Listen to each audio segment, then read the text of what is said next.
So the way an app interacts with the user is key to making that user experience just so good so that the user enjoys using the app or game or whatever that you're making. And obviously to do that, animation is key. So we're going to look at today introducing animation using SwiftUI in Xcode.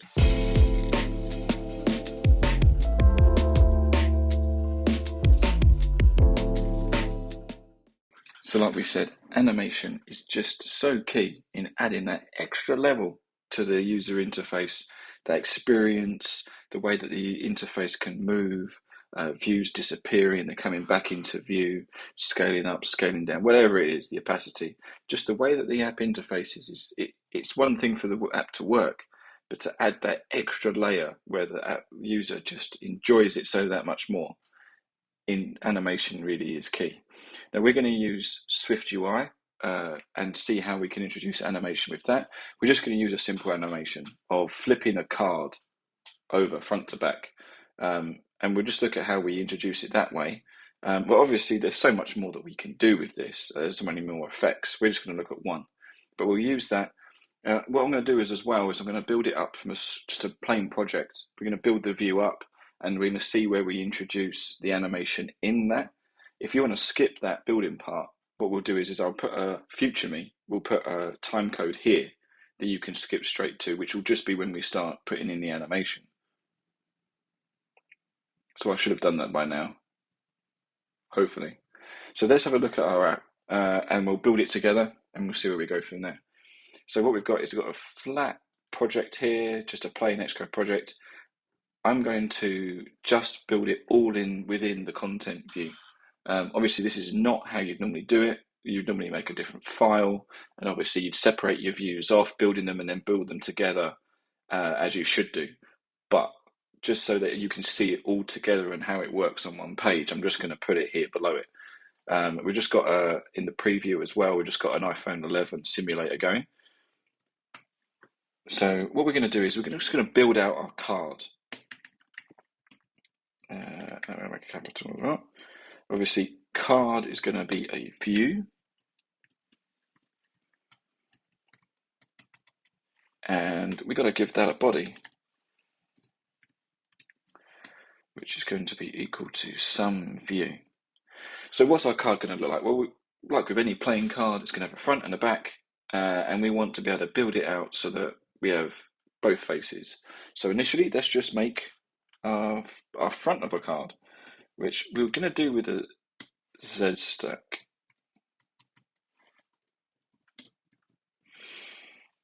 And we're going to just make this a rounded rectangle with a corner radius of 20. We'll give it a stroke as well, just to highlight that. And we're going to give that a line width of 5, and we're going to give that a color as well, just red. Now, obviously, we cannot see this because it's previewing the content view, not our card view. We're just doing it here for the sake of seeing it all together. So what I'm going to do is I'm just going to make a V stack in here, and we're going to put a couple of cards in here so we can see what they are, and we're going to give that one a logo say because that's not working. Let's do 3. Okay. Right. Now, first things first. We can see it, that looks great, but that is not how a card looks. We want to change that. So, what it turns out is we're going to use an aspect ratio to be able to make it conform into the size and shape of a card. And it turns out that a card is actually 2/3. So 2/3 it's height to width, width to height. So that should make it look more, and we're going to make it fit as well. And there we go. That looks an awful lot more like a playing card. So that's the scale, which is good. It is a little bit tight, just as a thing. We're not going to get too involved in what it all looks like, but just for this, could maybe space this out. Now, obviously, how do we work this out? How do we modify this? Have I got to Google it and go on all the documentation? Have we got to start searching for hours? And one of the things that I tend to do, which hopefully might be a little tip for you, is I end up just putting a beginning bracket on whatever I'm looking to edit. And it brings up some of the inputs that we can put in, the parameters that we can change. So in this case, we've got alignment, spacing, and content. Now I want to change the spacing. So I'm going to try, let's delete that. Our content is below us, so we don't have to worry about that. And let's give it a spacing of 20. Does it work? Yeah, there you go. So nice little tip that I found personally. You probably have a better tip, maybe. I don't know. Now let's go back to our Z stack or Z stack if you're American, whichever way you want to say it. Our last letter of the alphabet stack, we'll call it that. Now we've got our face. We want to create a back. And what I found is probably going to be the best way to do this personally, I'm sure there's other ways as well, is I'm going to create a var of whether this card is face up. And this is going to come in handy for us later on as well. And it's going to be a Boolean because it can only be one of two values. It is or isn't face up. And in our Z stack, we're going to do an if statement. So if it is face up, well, this is what we've got. This is our face up card. But else, if it is not face up, we're going to do a similar sort of thing. We're going to make a back of a card. So that's going to be around a rectangle. We're going to keep the corner radius the same because it wouldn't change. And then we're going to give this a fill of a color, which is going to be red. Now, obviously, I understand that we are repeating ourselves here. And obviously, that's not what you do. You create a view again and put that together, then input that to build your views with views, which is what you should be doing. But I'm not going to do that here because it's just extra time, and we just wanted to focus on our animations. This is just to demonstrate stuff. Obviously, Xcode is now screaming at us because we have our unset variable, which we can't have in our structs. Everything has to have a value. Obviously, we don't want to just leave it hanging there with nothing. It's just excess code that makes no sense. So we're not going to tackle that just yet. But what we will do is we're going to have to make this have an aspect ratio, and try this out yourself without an aspect ratio if you want. You'll see why I'm having to add it. It's just going to, it forgets that other bit of code. So it's just going to fill the screen again like we had before, which is not ideal because cards don't tend to stretch when you turn them face up or face down. They tend to stay the same size. Weird how that works, isn't it? So this is our card. Very all good. Just delete that person. So that's how our card works, which is all good. Now, obviously, we need to now be able to make this to turn. And when we think about it, how are they going to turn it? Well, your user is going to tap on the card, and the card's going to flip. So we want to add a tap gesture. And we're going to do that on the Z stack. And I realized that this is a Z stack isn't fully what we need because I was actually going to build up some extra text and stuff on top of it so that you could see an actual content of a card, but I decided not to do that, and I still kept the Z stack. But so if you can forgive me again, please don't shout at me for having a Z stack or Z stack there for not using it properly. So on our tap gesture, what do we want to do? Well, we want to make a face up. We want to toggle it. And Xcode is probably going to crash or do something weird, so we'll find out if it does. Let's change these. In fact, actually, no. Let's not do that. We're going to skip that part and we're going to go straight into, let's just give this a value of false. Okay. Now, there's a problem. It can't do it. It's broken. The video's up. We're finished. No, it's okay. So this error is showing us that it's immutable. Self is immutable. We can't change this because as a struct, this var, even though it's a var, is set. It views it as a constant. We can't just change these things. It's immutable. Now, obviously, again, we would have logic. We'd have a model in a normal app. But in this case, because of the demonstration, we're going to just put at state, which will fix our issue. So it's just going to have this state that will change. That will make it mutable. And we can toggle it on our view. And if we zoom it and Xcode doesn't throw up a wobbly, let's make it live and we can, yay, touch it on a tap, it would now flip it. Now, obviously, this works. This is a minimal viable product for what an app should be.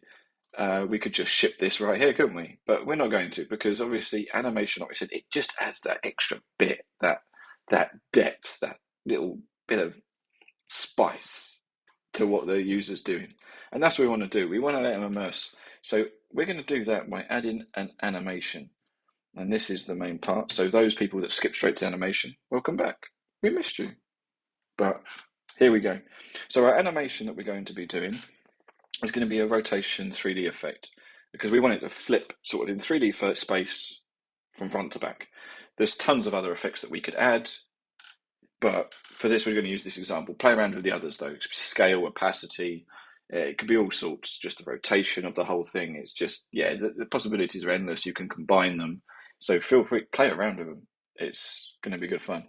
Now, our angle that we want it to turn.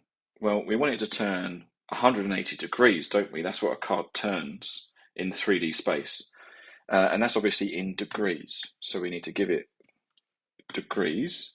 Now, this 180 degrees is going to be determined about whether our is face up is true or false. So let's highlight that. Let's do is face up, and then we're going to give it the two options, the two values of whether it's true or false, which is either 0, as it is, or 180, the other way. Okay, so hopefully that makes sense.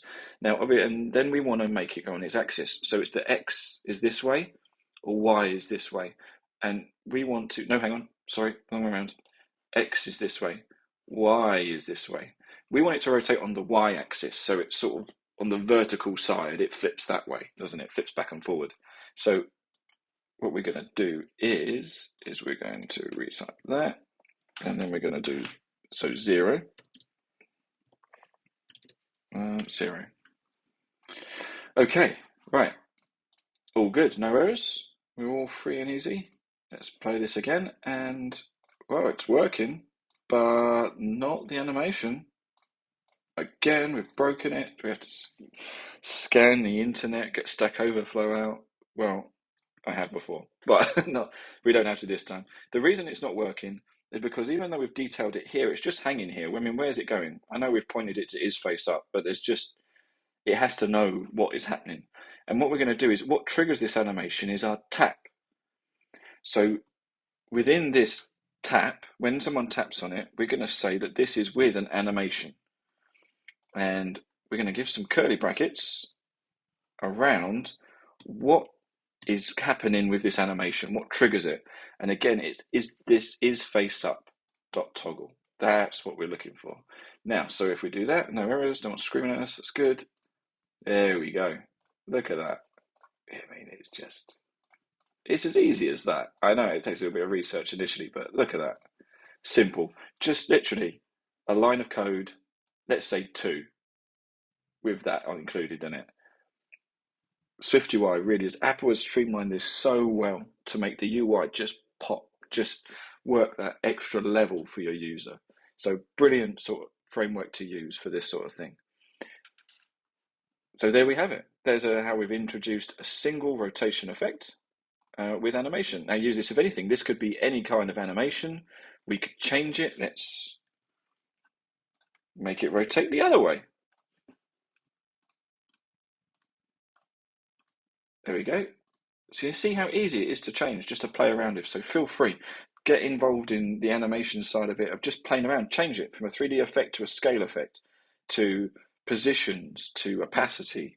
Just change it around, play with it, scale them on top of each other. And you'll really find it amazing what you can achieve. You can get such a depth to your apps, to your UI. I really recommend it. So give it a go.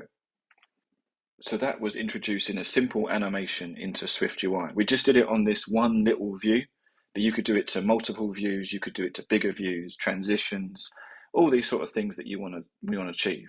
So give it a go, get stuck in, have a look at it, give it a go yourself, or if you want, comment below of an animation you think would look good to try out, and I'll see if I do another video on it, or anything else that you think that would be worth looking at. So thanks for watching. Hopefully that was useful in one way or the other. Hopefully it made sense the way I explained it as well. And thank you. Take care, and we'll see you again soon.